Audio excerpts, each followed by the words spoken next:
Governor. Nice to see you. How does this end?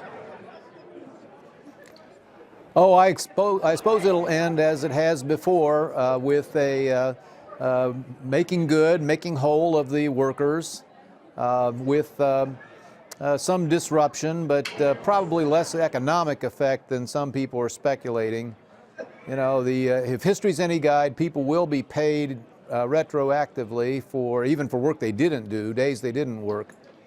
But it's not good practice, and one can hope that it'll come to an ending fairly soon. Who do you think has the stronger negotiating position as you look at it now, President Trump or the Democrats? Now, I'm going to leave that to you. I suspect that the public will show increasing impatience, and rightly so, with the intransigence on both sides. You know, what's different about this time from past shutdown stare downs is that it's not over fiscal policy. You know, if it were about our out of control spending, out of control debt, one could at least understand the use of the leverage this way. But over a policy issue of this kind, I think public patience will be exhausted fairly quickly. You know, Wall Street worries about this, I guess, in terms of the gridlock and what it could mean for the debt ceiling, which is a much more serious issue. As you know, it gets reinstated in March, and the Treasury can sort of finagle it and find ways of funding until, I think, August is the drop dead date. But I think the concern would be, Governor Daniels, that this does not signal that there will be progress on that front in this divided government. Is Wall Street right to worry about that? Somebody better worry about it. Frankly, I think the continuing disgrace of our polity at this time is that neither party and neither branch of government has shown any interest whatsoever in heading off the real economic problem that's coming. And that's the mounting debts that we have. As interest rates normalize, you're going to see those climb even faster. They were artificially, as we know, held down by artificially low interest rates during the last several years. But we got a heck of a problem coming. Neither side showed any interest in dealing with it. I'd almost applaud if somebody wanted to use their leverage for that. You know, I don't think you're going to have, in the short term, real economic effect, although the economic data, I would urge you and your listeners to be careful with. It's going to get distorted. The employment surveys, also the way GDP is calculated, are going to be bent out of shape for a little while. I think they'll spring back later as the corrections and repayments are made.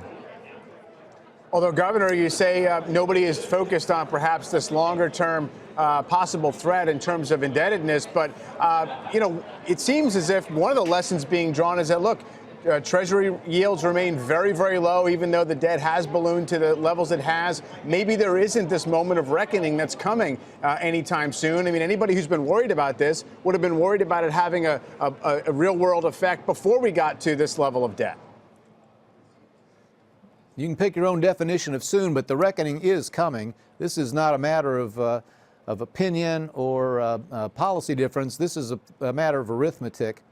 And no mystery, it's been coming for a long time. You know, it was possible, it has been possible through recent years to take an optimistic view that if we would just get started, particularly on the runaway autopilot entitlement program reform that is necessary, that we could protect today's recipients, even those nearing retirement age. We're passing through that period now. Somebody's going to get hurt when the crunch comes or when we eventually are compelled to deal with this. Governor, you mentioned intransigence regarding the shutdown on both sides. Who do you think is winning the PR battle at the moment? I kind of refer there to any swing voters, if they still exist, or is this a very binary issue, like so much of politics at the moment, that both respective bases are applauding their own team and hating the opposition team?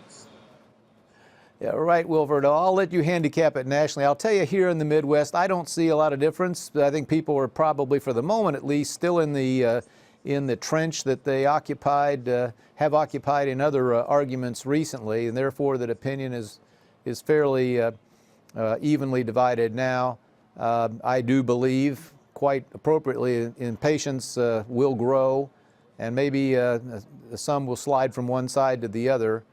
Again, this particular fight is different in kind, to me at least, in that it's not over economics or long-term macro problems like spending and the debt. And for that reason, people may tire of it more quickly. And finally, I mean, this is sort of what Mike was asking just a moment ago, Governor, but realistically, do you think anything gets done on the debt until the financial markets signal that it's a problem or a crisis? Apparently not. And let's, you were talking about the Chinese currency before the break. One day this could be the trigger. Some retreat from the dollar as the dominant reserve currency of the world, that could start it. The starvation of vital government services. You can see this at the state level, by the way. Look at the Illinois and New Jerseys and places where public education, higher education, law enforcement is being damaged severely as the dollars are swallowed up in the maw of pensions and other entitlements. That eventually will happen at the federal level, and you know, it's a sad dereliction of duty on both sides of our political divide that nobody's dealing with it.